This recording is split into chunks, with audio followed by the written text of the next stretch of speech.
Stephen Kent. He is the media director for a great organization, the Consumer Choice Center.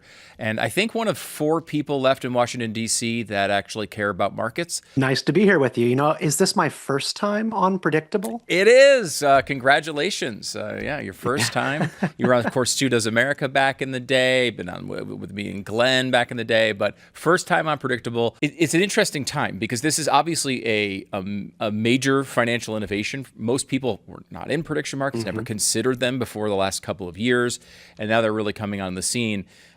So far, the Trump administration, Michael Selick at the CFTC, have been, frankly, great on this issue, really welcoming the financial innovation and trying to structure this in a way that not only protects consumers, but also allows kind of new branches to grow in our economy. I think that's a real positive. There is a story in The Hill today about prediction markets. The prediction markets shut out of Trump's meeting with tech executives. I mean, the way it's presented here is kind of like, well, it was a slight. They went with the crypto side and was a slight to prediction markets. Is there any evidence that the Trump administration is changing their mind on this stuff? Well, Donald Trump himself, even though he is the epitome of a Las Vegas Republican, and he is generally open and friendly to traditional gambling. He's interested in crypto as an investment asset. He himself has been a little hot and cold on the issue. We're ensuring that America remains the undisputed leader, not only in Bitcoin and crypto, but also technologies like prediction markets, artificial intelligence, and much more, and we're leading in every single one. And I can't remember the exact quote, but it was sometime in the last year where he expressed reticence about Kalshi and Polymarket, and sort of what he called the casinoizing of everything. Now, this is, of course, not a viewpoint that I agree with, but this might be an area where he is divided with his sons, Don Jr. and Eric Trump, who are both involved in different prediction markets and companies and interested in them as forms of investment tools. So this is an area of disagreement within this administration, but Mike Selig is running away at the CFTC and doing great work.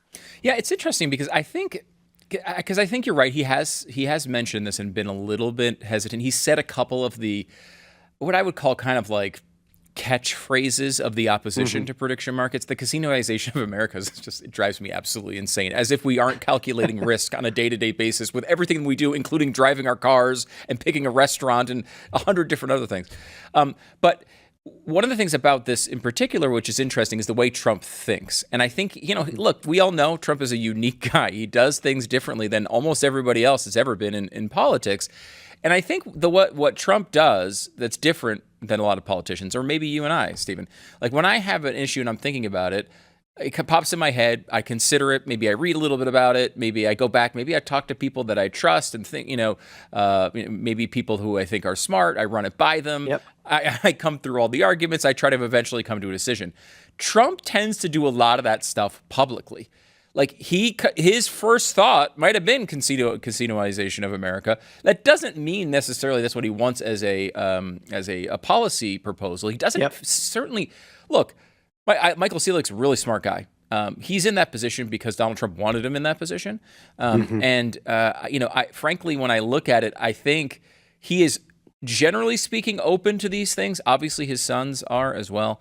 I just wonder if maybe some of that early stuff was more of him thinking through the process and coming to a more concrete conclusion. Does that make any sense? No, I think that's absolutely fair. And I think the story in The Hill, again, you mentioned its framing is a little curious, as if that they were snubbed, when Right. perhaps it might have just been simplifying the scope of the meeting to just focus on cryptocurrencies, particularly like as a national security and financial asset.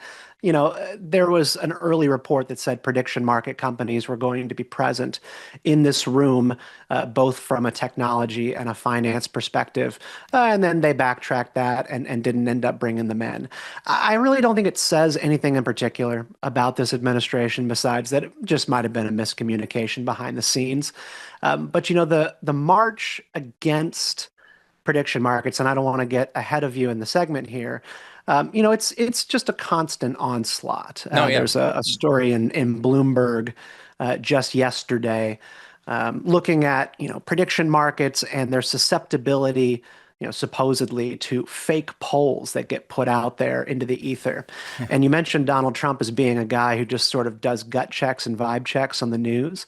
Well, you sort of have a similar problem going on here, which is an allegation that you can just flood the internet with fake polls about the mayor's race in Los Angeles and then make money moving the polls and moving prediction markets.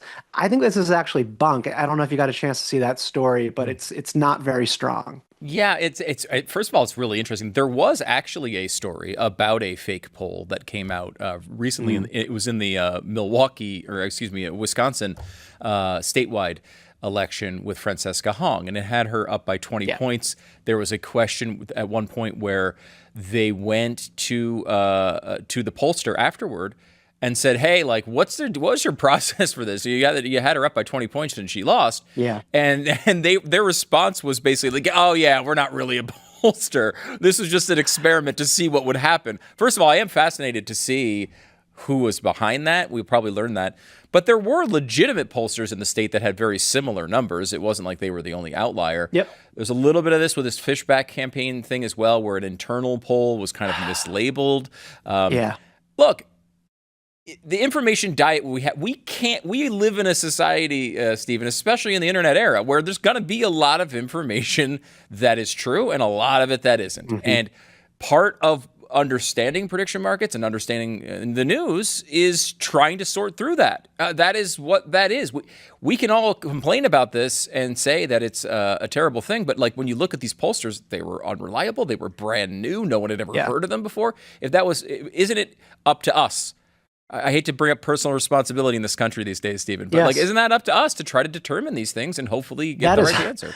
That is so old-fashioned of you to cite personal responsibility. But that's exactly it. And this is a thing that Americans, I think really all consumers everywhere, don't generally understand about political polls. But just because you see a poll that says your guy is up, you should really talk to your friends and get a vibe check in your community and go, is this what I feel in my community about this race? Something that was so off about Francesca Hong in Wisconsin, where she was just assumed to be the dominant winner in the governor's race, was that she was going to be a shoo-in because Democratic socialists are rising all across the country, and she was getting all this coverage from the legacy media, CNN and MSNBC and whatever circle of hell Joy Reid is currently in these days. But look, you actually have to then pause. You go, okay, there's all this media energy because they want a leftist to get this seat. But who is currently the governor of Wisconsin? Tony Evers. He's been in the seat since 2019. He's considered one of the most boring governors in all of America. And so you should be asking yourself as a person watching this race and moving money in through prediction markets and going, why would Wisconsin Democrats elevate the most boring man in America and then immediately switch to the most incendiary woman that has ever been seen from the Democratic Socialist ranks? Does this feel like a good connection between what has been the past precedent and what's happening right now in the media? And there's no consequences for bad media coverage, but there are consequences for when markets get things wrong. Yeah, it's funny because we talked about this a little bit on the air at the time.